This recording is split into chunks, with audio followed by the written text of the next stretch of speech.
स्वागत है दोस्तों अपने यूट्यूब चैनल राजा भोज ITI पे। दोस्तों ये पेपर इलेक्ट्रीशियन थ्योरी का है जो कि स्टूडेंट फर्स्ट ईयर का है। इसके पहले मैं बेसिक इलेक्ट्रिसिटी के दो पार्ट में करा दिए थे कंप्लीट क्वेश्चन, और आज के हैं जो कि अपने इम्पोर्टेंट क्वेश्चन है थ्योरी के ही हैं। तार, केबल, वायर, वहीं से क्वेश्चन है ये। दोस्तों इसमें से कम आपको 20 से 25 क्वेश्चन ऐसे मिलेंगे ऑनलाइन के, जो आपके अभी होने वाले एग्ज़ाम है जो 10 अगस्त से पेपर चालू है आप लोगों के CBT यानी कंप्यूटर बेस्ड टेस्ट जो चालू है, उसके लिए बहुत इंपॉर्टेंट क्वेश्चन पेपर है। दोस्तों आप लोग चैनल पे नए हो, चैनल को सब्सक्राइब कर लीजिए, लाइक कर दीजिए, शेयर कर दीजिए, और आपके एग्ज़ाम बहुत जल्द होने वाले हैं, आप लोग बिल्कुल तैयारी कर लीजिए। चलिए आते हैं, मैं बता देता हूँ आज के सारे क्वेश्चन आपको, और इसमें से जो डाउटफुल क्वेश्चन है उसको सल्यूशन भी मैं बता दूंगा कैसा आता है, और आपको बिल्कुल रट जाएगा। आप ज़रूर लास्ट तक ज़रूर देखिए, इंपॉर्टेंट क्वेश्चन पेपर है। फर्स्ट नंबर जैसा क्वेश्चन कह रहा है, एक से अधिक तारों को ऐंठ कर बनाई गई कोर स्टैंडर्ड कोर कहलाती है। यानी बोल रहा है कि एक से अधिक तार यानी बहुत सारे तारे हैं जो मड़ोड़ कर मतलब एक बना गई है, उसको बोलते हैं स्टैंडर्ड कोर। अब यदि आपसे क्वेश्चन आ सकता है कि ऐसे एक से अधिक तारों को ऐंठ कर बनाई गई कोर क्या कहलाते हैं, तो आप बता सकते हो एक से अधिक तारों को जो मिलाकर बनाया गया कोर उसको बोलते हैं स्टैंडर्ड कोर। अगला जैसे प्रश्न दिया गया है, वैद्युतिक चालकों में जोड़ की किस्म, इलेक्ट्रिकल जो कंडक्टर होते हैं उसमें जो ज्वाइंट की किस्म होती है, तार हो गया जैसे केबल हो गया, चालक की मोटाई तथा उद्देश्य पर निर्भर करती है। यानी जो वैद्युतिक चालकों में जोड़ की किस्म तार, केबल, चालक की मोटाई तथा उद्देश्य पर निर्भर करती है। अगला प्रश्न दिया गया है, 2 mm तक मोटाई वाले एकल चालकों में बिना किसी तीसरे तार की सहायता से तैयार जोड़ टैप जोड़ कहलाता है। यानी जो 2 mm तक मोटाई वाले एक चालक हैं बिना किसी तीसरे तार की सहायता से तैयार जोड़, उसको बोलते हैं टैप ज्वाइंट या टैप जोड़ बोलते हैं। अगला जैसे प्रश्न दिया गया है, केबिल में तारों की मोटाई एवं संख्या, जो केबिल होती है केबिल में जो तार की मोटाई और संख्या विद्युत धारा वहन क्षमता के अनुरूप रखी जाती है। यानी जो केबिल आपकी बनाई जाती है, आपने देखे होंगे केबिल मोटी भी होती हैं, पतली भी होती हैं, और कम मोटाई के भी होती हैं, ज़्यादा मोटाई की भी होती हैं, ज़्यादा कोर भी होते हैं, कम कोर भी होते हैं। ये आपको डिपेंड करता है कि विद्युत धारा वहन क्षमता कितनी रखी गई है। ठीक। अगला जैसे प्रश्न दिया गया है, वल्केनाइज्ड रबर ऊष्मीय प्रक्रिया द्वारा गंधक और जिंक ऑक्साइड को मिलाकर तैयार किया जाता है। आपने ब्लैकेनाइज्ड VIR देखा होगा, VIR का फुल फॉर्म होता है ब्लैकेनाइज्ड रबर, ठीक, या VR भी बोलते हैं। VIR होता है ब्लैकेनाइज्ड इंडियन रबर, VR होता है ब्लैकेनाइज्ड रबर। दोस्तों जो ब्लैकेनाइज्ड रबर होती है तो हीटिंग प्रक्रिया के माध्यम से उसमें कुछ गंधक और जिंक ऑक्साइड को मिलाकर तैयार किया जाता है। यदि आपसे क्वेश्चन पूछता है कि जो ब्लैकेनाइज्ड रबर होती है क्या मिलाकर बनाया जाता था, आप बता सकते हो जिंक ऑक्साइड और गंधक मिलाकर ब्लैकेनाइज्ड रबर तैयार की जाती है। अगला जैसे प्रश्न दिया गया है, 180 डिग्री सेंटीग्रेड पर दहनीय पदार्थ एबोनाइट में 30% से 40% गंधक होता है और यह अम्ल से क्रिया करने में सक्षम है।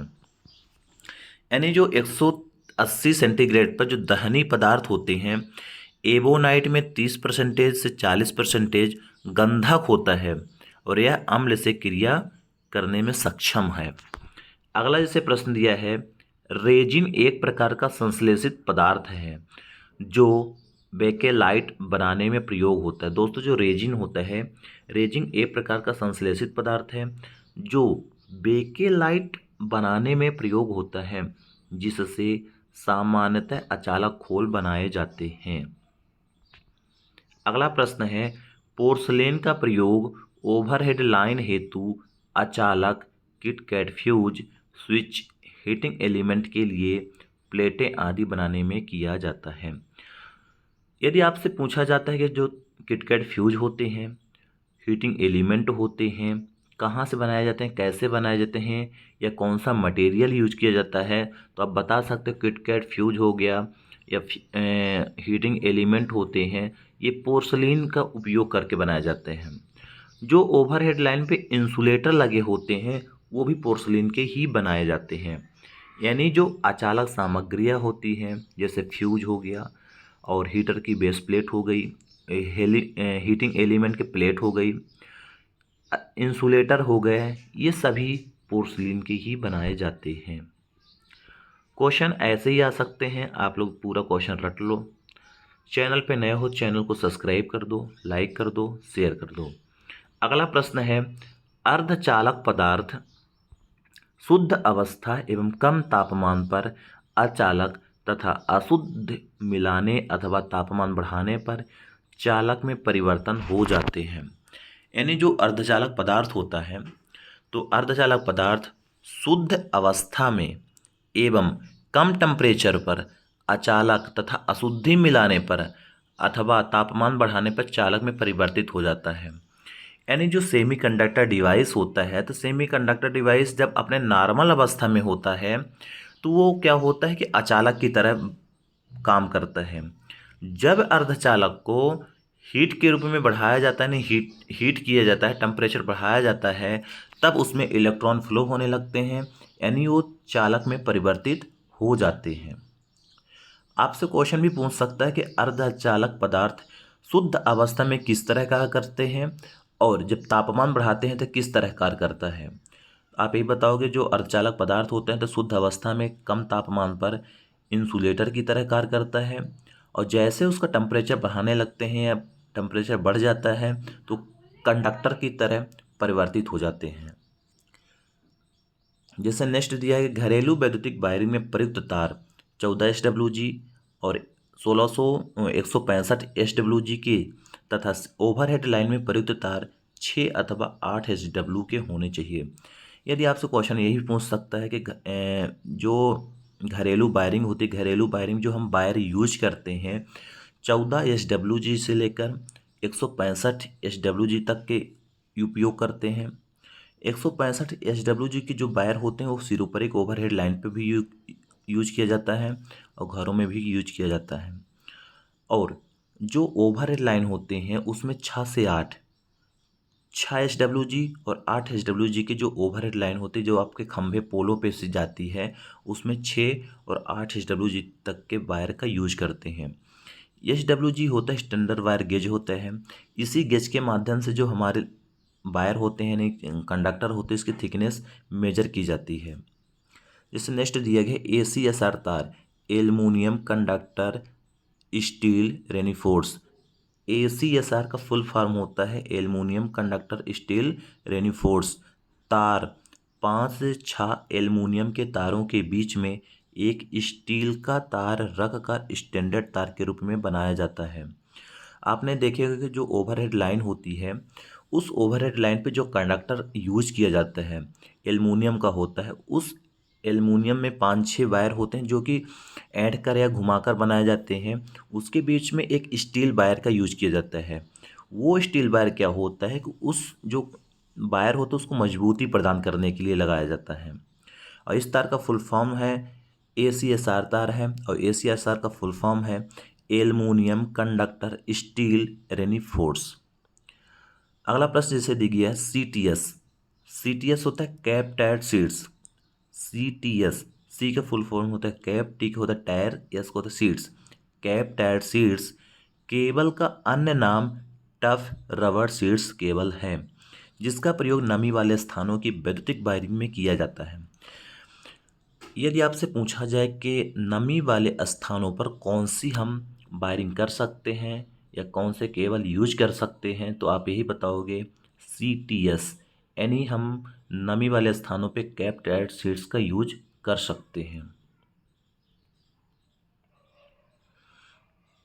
जैसे नेक्स्ट दिया गया है कि अति उच्च श्रेणी की वोल्टेज 22,000 वोल्ट अर्थात 22 kV से अधिक होती है, जबकि 22,000 वोल्ट तक की वोल्टेज उच्च श्रेणी की वोल्टेज के अंतर्गत आती है। अगला प्रश्न जैसे दिया है भूमिगत केबल एक या एक से अधिक विद्युत चालकों से बनी केबल होती है।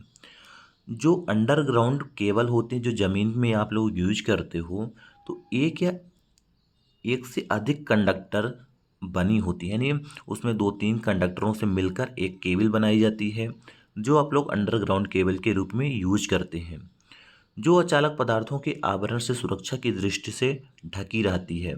उस केबल में दो तीन परत की इंसुलेशन होती है और वो कंडक्टर सेफ अंदर ज़मीन पर डाल दिए जाते हैं। अगला प्रश्न है, भूमिगत केबल में प्रयुक्त चालक का आकार इस प्रकार का होना चाहिए कि इसमें इच्छित मान की विद्युत धारा बिना ओवरहीटिंग तथा वोल्टेज ड्रॉप के प्रवाहित हो सके। जो अंडरग्राउंड केबल होती है उसमें जो कंडक्टर होता है, कंडक्टर का आकार ऐसा होना चाहिए कि इसमें जो इच्छित मान, जो हमारी एफिशिएंसी, जो हमारे लोड है, उसकी विद्युत धारा बिना हीट के केवल लोड सह सके। जैसे नेक्स्ट दिया गया कि भूमिगत केबल का चालक भाग कोर होता है, जिसमें से होकर विद्युत धारा प्रवाहित होती है। आपने सुना होगा जो केबल होते है उसमें एक कोर होता है, कोर में से ही हमारी विद्युत धारा प्रवाहित होती है, ना कि इंसुलेटर में से। कोर कंडक्टर ही होता है। अगला प्रश्न दिया गया है, भूमिगत केबल की कोर को नमी से बचाने के उद्देश्य से लेड या एल्युमिनियम का धात्विक कवच चढ़ाया जाता है। जो अंडरग्राउंड केबल होती है उसको पानी या नमी से बचाने के लिए हम लोग क्या करते हैं कि लेड हो या एल्युमिनियम का धात्विक कवच हो, उससे हम लोग कवरिंग कर देते हैं, ताकि जो अंडरग्राउंड जो ज़मीन पे आप केबल गाड़ते हो उसमें पानी ना घुसे।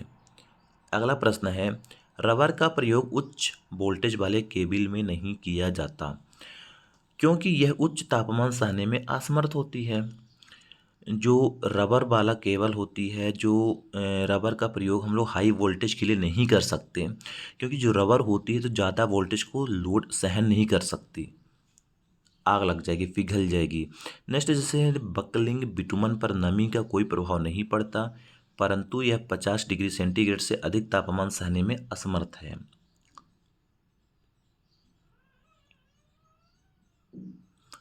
अगला प्रश्न है कि इनेमल अवरोधन विद्युत मापक यंत्र तथा मोटर बाइंडिंग में प्रयोग किया जाता है। इनेमल अवरोधन, जो हम लोग इनेमल इंसुलेटर का यूज करते हैं, तो वैद्युतिक मापक यंत्र में और मोटर बाइंडिंग में ही यूज किया जाता है। अगला जैसे प्रश्न दिया गया है, high tension cable, high tension cable जो होती है 1 किलो वोल्ट से 11 किलो वोल्ट तक तथा सुपर टेंशन केबल होती है 11 से 33 केवी तक के लिए कार्य करते हैं। यदि आपसे क्वेश्चन पूछता है कि हाई टेंशन केबल कितने केवी से कितने केवी तक और सुपर टेंशन केबल कितने केवी से कितने केवी तक वोल्टेज पर कार्य करता है, तो ये डाटा दिया गया है। हाई टेंशन के लिए 1 केवी से 11 केवी तक, और जो सुपर टेंशन होता है 11 केवी से 33 केवी तक के लिए वोल्टेज का कार्य कर सकती है। अगला जैसे प्रश्न दिया गया, MI केबल का संपूर्ण नाम, मिनरल इंसुलेटेड केबल। EMI का फुल फॉर्म ही होता है मिनरल इंसुलेटेड केबल, तथा XLPE का फुल फॉर्म होता है cross linked polyethylene cable. XLP का फुल फॉर्म दिया है क्रॉस लिंक्ड पॉलीएथिलीन केबल होता है, और EMI का मिनरल इंसुलेटेड केबल होता है। तो कुछ इस तरह के जो चालक से अचालक से रिलेटेड क्वेश्चन होते हैं इसी तरह आते हैं। आप लोग इसको बेहतर से बेहतर तैयारी कर लीजिए। मिलते हैं नेक्स्ट वीडियो पे।